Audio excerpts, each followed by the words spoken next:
ট্রেনিংয়ে হয়ে উঠেছিলেন এক দক্ষ পাইলট।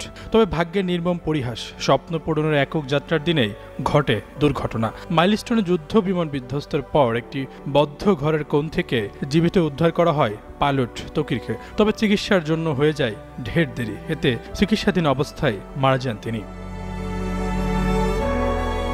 পাইলটকে যেখান থেকে উদ্ধার করা হয় সেটি ছিল মাইলস্টোনের শারীরিক শিক্ষা বিভাগের অফিস রুম। ওই রুমে দীর্ঘদিন ধরে অফিস করে আসছেন শারীরিক শিক্ষা বিভাগের শিক্ষক নাসির উদ্দিন। দুর্ঘটনার দিনেও তিনি সেখানে ছিলেন। সম্প্রতি সেই বিভীষিকাময় পরিস্থিতির কথা বিবিসি বাংলার কাছে তুলে ধরেছেন তিনি।